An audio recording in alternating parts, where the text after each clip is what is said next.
সরাসরি পেট্রাপোল সীমান্তের ছবি আপনাদের সামনে রাখবো। আমাদের প্রতিনিধি সমীরণ পাল রয়েছেন আমাদের সঙ্গে সরাসরি। সমীরণ,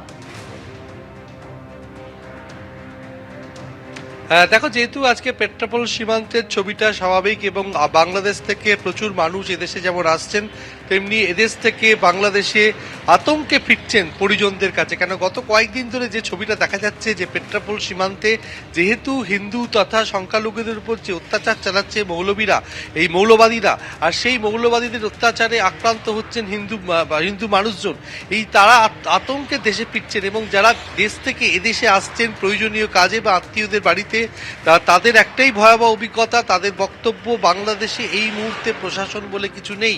প্রশাসনের সামনে তারা অত্যাচারের শিকার হচ্ছেন, তাদের বাড়িঘর ভাঙচুর হচ্ছে, লুটপাট করা হচ্ছে, তারা বিনিদ্র রাত্রি যাপন করছেন। শুধু তাই নয়, যে হিন্দুরা এক জায়গায় বসবাস করছেন তারা আতঙ্কে রাত পাহারা পর্যন্ত দিচ্ছেন এবং কেউ কেউ ঘরের দরজা বন্ধ করে থাকছেন। অর্থাৎ স্বাভাবিক জীবন তাদের বিঘ্নিত হচ্ছে, তারা বাজার হাটে বেরোতে পারছেন না, ধর্মীয় স্থানে আক্রমণ হচ্ছে।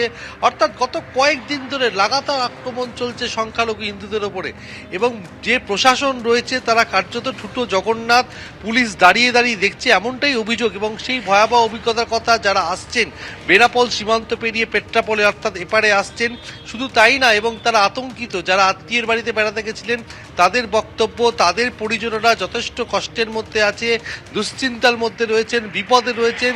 তাদেরকে আর্জি জানিয়েছেন তারা ভারতে চলে আসতে চান, কেননা জমি বাড়ি ভিটে সমস্ত কিছু ফেরে আবার তারা এদেশে ফিরে আসতে চাইছেন, কেননা সেখানে কোনো শান্তি নেই, শান্তি বিঘ্নিত হচ্ছে, প্রশাসনের কোনো ভূমিকা নেই। এবং যারা জরুরি প্রয়োজনে আসছেন তারা উৎকণ্ঠা নিয়ে আসছেন। এমনও বেশ কয়েকজন মানুষজনের সাথে আমাদের কথা হয়েছে, তারা ভিসা নিয়ে এদেশে এসেছিলেন চিকিৎসার জন্য, ভিসার মেয়াদ এখনও রয়েছে, কোনো রকমের চিকিৎসা করিয়ে তারা প্রিয়জনদের কাছে ফিরে যেতে চাইছেন। কেননা এদেশে থেকে যে খবর তারা পাচ্ছেন বাংলাদেশের সংখ্যালঘু হিন্দুদের ওপর যেভাবে অত্যাচার করছে মৌলবাদীরা, সেই কারণে তারা উৎকণ্ঠায় দেশে ফিরছেন। আর যারা একান্ত ব্যবসার কাজে বা জরুরি প্রয়োজনে এদেশে আসছেন যথেষ্ট উৎকণ্ঠা নিয়ে আসছেন।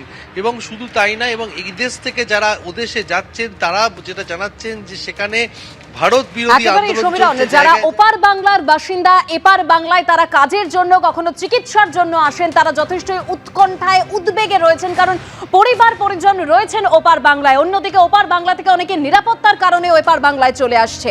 একদিকে অশান্তির ছবি ধরা পড়ছে বিভিন্ন জায়গায়, যেখানে হিন্দুরা আক্রান্ত হচ্ছেন, সেটা সুনামগঞ্জ হোক বা ঠাকুরগাঁও, নীলফামারী থেকে শুরু করে প্রতিটি জায়গায় মন্দির ভাঙচুর করা হয়েছে, হিন্দুদের বাড়িতে হামলা করা হচ্ছে।